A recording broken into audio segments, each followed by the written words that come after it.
What's up, YouTube? Jeff Fuel EDC here, and tonight we got a Tangram to talk about.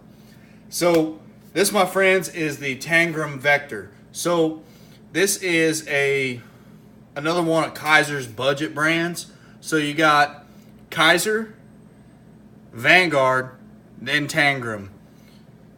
Not a whole lot of price difference between the Vanguard and the Tangram series, but there is some quality aspects that you pay. You get what you pay for. So without further ado, let's check out the Tangram Vector. So the Vector here is boasting some aluminum scales. As you can see, they did this kind of intricate design on it and kind of gave it like a, I don't know, when I look at it I think of like female's hair or something, I guess.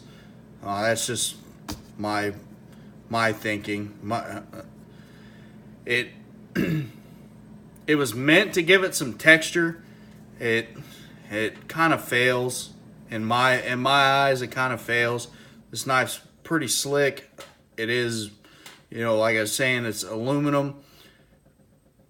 They contoured it very well, beveled the edges, and it just, I don't know, they kind of missed the mark with me. But anyways, as you can see, you got all open construction. It has stainless steel liners that have been milled out for some weight reduction there.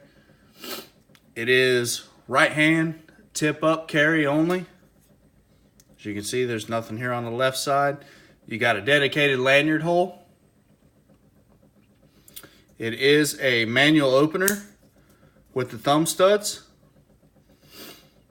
Very smooth action with the button lock. I really like the way that this thing rides. When I took it apart, I was a little surprised because the way that they did this, I don't know if I can get it or not. But basically you got two really thin bronze washers and a Teflon washer in the center of those two. So you got a total of 6 washers in here, 3 on each side. So that was kind of different. I wasn't quite expecting that when I took the knife apart. But as you can see, the action on it is very, I mean, it's decent. It's solid. You get a nice spidey flick in this thing is very, very smooth.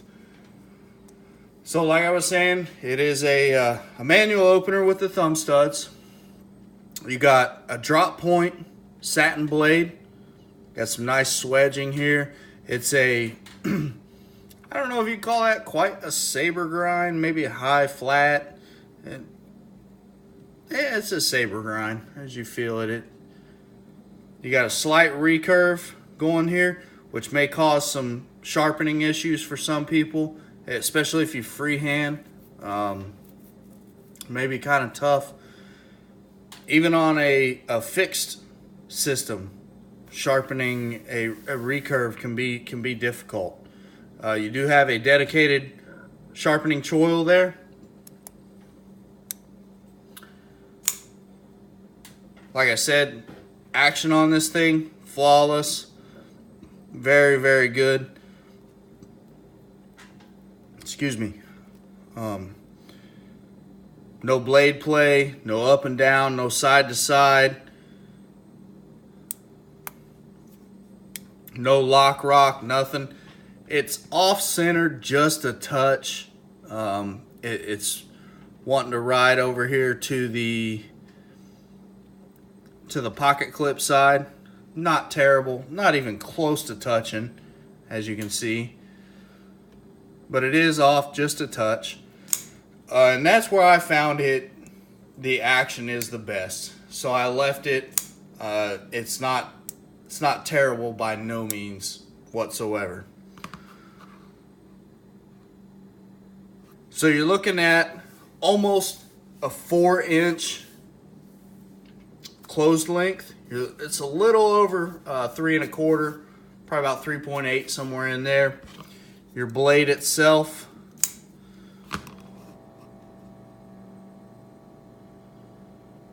is super close to 3 inches. I mean, it's just shy. I mean, it's like 2.9 something there.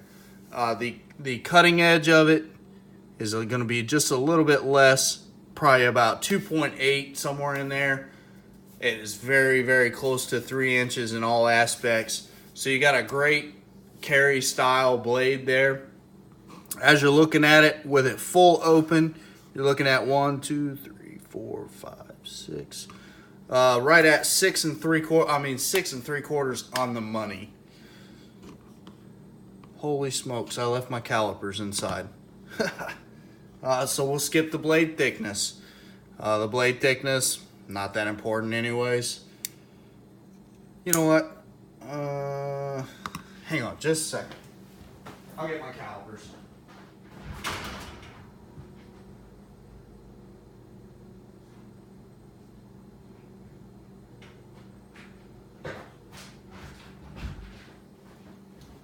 Alright, I'm back. Sorry about that. I forgot the calipers in the house. So you're looking at 0.098. And the blade thickness at its thickest point there. Handles 0.469.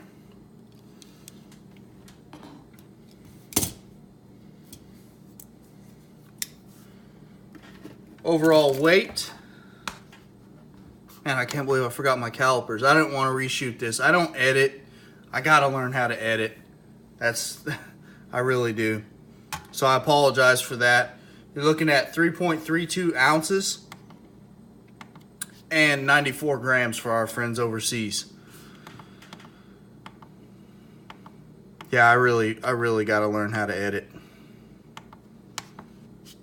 It would definitely make life a lot easier. So with all the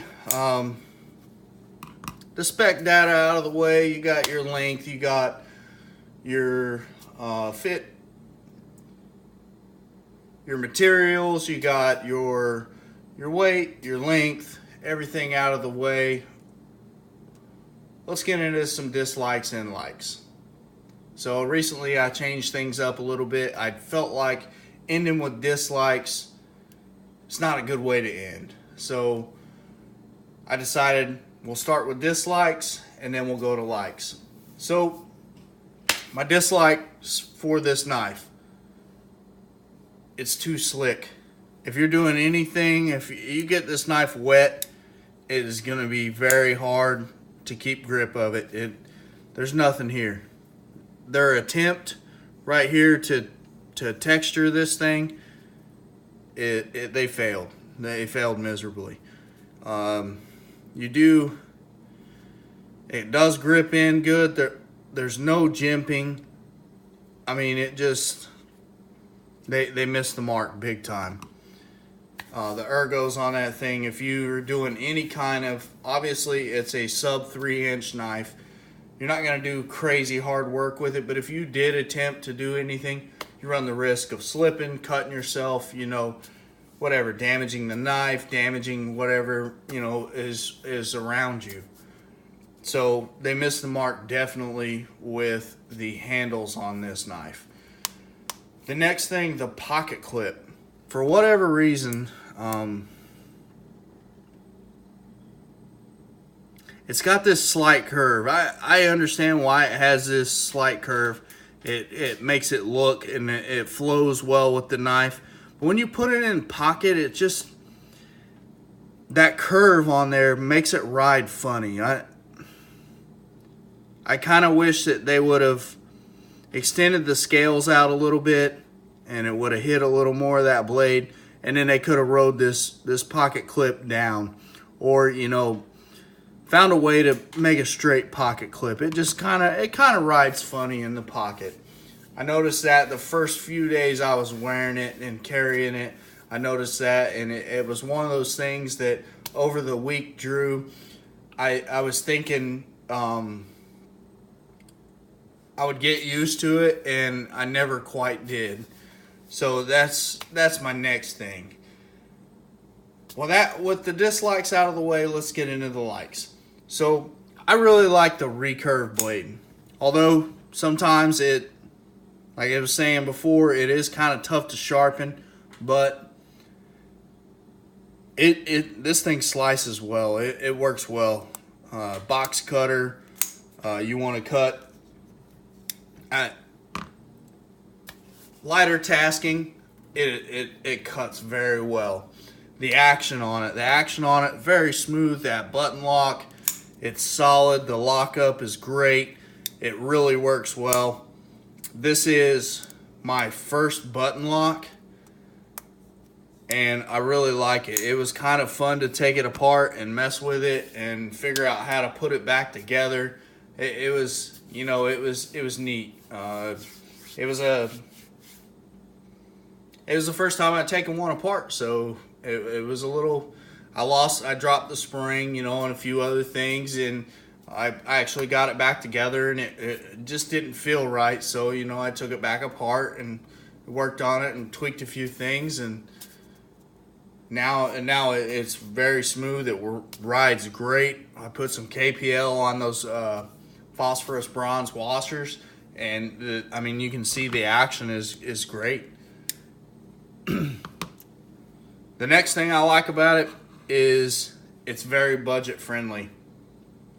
This thing right now, I looked at it right before I came out here to shoot this video, and on Amazon it's riding at $45.